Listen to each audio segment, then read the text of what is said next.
Hi hello, എല്ലാവർക്കും പുതിയൊരു വീഡിയോയിലേക്ക് സ്വാഗതം. നിങ്ങൾ ഈ പൂ കണ്ടിട്ടുണ്ടോ? ഈ പൂവിൻ്റെ പേരാണ് ശംഖുപുഷ്പം എന്ന്. പക്ഷേ ഇതിന് എന്തുമാത്രം ഗുണങ്ങളുണ്ടെന്ന് ആർക്കെങ്കിലും അറിയാമോ? ഇത് ഒരുപാട് ഗുണങ്ങളുള്ള ഒരു പുഷ്പമാണേ. ഇതിന് ഒരുപാട് ഔഷധ ഗുണങ്ങൾ. ആദ്യം തന്നെ നമുക്കിതിൻ്റെ ഗുണങ്ങളൊന്നറിയാം. ഇതുകൊണ്ട് നമ്മൾ ബ്ലൂ ടീ ഉണ്ടാക്കാൻ നല്ലതാണേ. ഈ ശംഖുപുഷ്പം ഇട്ടിട്ട് ബ്ലൂ ടീ ഉണ്ടാക്കാൻ നല്ലതാണ്. ഈ ബ്ലൂ ടീ കുടിക്കുന്നതുകൊണ്ട് നമുക്ക് ഓർമ്മശക്തിയും ബുദ്ധിവികാസവും ഒക്കെ ഉണ്ടാകും. അതുപോലെ തന്നെ രണ്ടാമത്തേതാണ്, ഇതിൻ്റെ 4-5 പുഷ്പം എടുത്തിട്ട് വെളിച്ചെണ്ണ ചേർത്ത് നമ്മുടെ ദേഹത്ത് പുരട്ടിയാൽ സ്കിന്ന് ഗ്ലോ ആവാനും നമ്മുടെ സ്കിന്നിൻ്റെ ആരോഗ്യത്തിനും അത് നല്ലതാണേ. അതുപോലെ തന്നെ മുടിയുടെ വളർച്ചയ്ക്കും അകാല നരയ്ക്കും ഇത് വളരെ നല്ലതാണ്.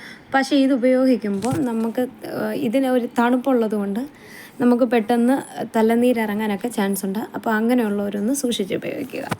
അതുപോലെ തന്നെ ഈ ഒരു പുഷ്പം എടുത്തിട്ട് നമുക്ക് ഐസ് ക്യൂബ് ഉണ്ടാക്കി വെച്ച് കഴിഞ്ഞാൽ നമുക്കത് ലൈം ജ്യൂസൊക്കെ എടുക്കുന്ന സമയത്ത് ഇതിൻ്റെ ഒരു 2 ഐസ് ക്യൂബ് കൂടി ഇട്ട് നമുക്ക് അങ്ങനെ എടുക്കാനും സാധിക്കും.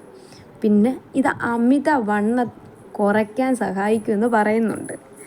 പിന്നെ ഇത് നമുക്ക് ഉറക്കക്കുറവിന് ഇതിൻ്റെ പുഷ്പം എടുത്തിട്ട് ഇതാണെങ്കിൽ പാൽ കഷായം വെച്ച് കുടിച്ചാൽ നല്ലതാണെന്ന് കേട്ടിട്ടുണ്ട്, ഉറക്കക്കുറവ്. അതുപോലെ തന്നെ ഈ പുഷ്പം ഉണങ്ങി സൂക്ഷിച്ചു കഴിഞ്ഞാൽ പിന്നീട് നമുക്ക് അത് പല ഉപയോഗങ്ങൾക്കായിട്ടും എടുക്കാൻ പറ്റുന്നത്. ടീ ഉണ്ടാക്കുമ്പോഴൊക്കെ നമുക്ക് ഈ ഉണങ്ങി വെച്ചേക്കുന്ന പുഷ്പം എടുത്തിട്ട് ടീ ഉണ്ടാക്കാൻ പറ്റും.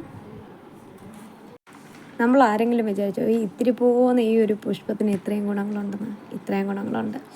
അപ്പം വീഡിയോ ഇഷ്ടപ്പെട്ട എല്ലാവരും ഒന്ന് ലൈക്ക് ചെയ്യുക, ഷെയർ ചെയ്യുക, കമൻറ്റ് ചെയ്യുക, സബ്സ്ക്രൈബ് ചെയ്യാൻ മറക്കല്ലേ. ഇതൊക്കെയും കേട്ടറിവുകളാണ് കേട്ടോ. ഞാനിതിൽ വെള്ളം തിളപ്പിച്ച് കുടിക്കുന്നത് മാത്രമേ ഞാൻ ട്രൈ ചെയ്ത് നോക്കിയിട്ടുള്ളൂ. ബാക്കിയൊക്കെ ഞാൻ കേട്ടിട്ടുള്ള അറിവുകളാണ് കേട്ടോ.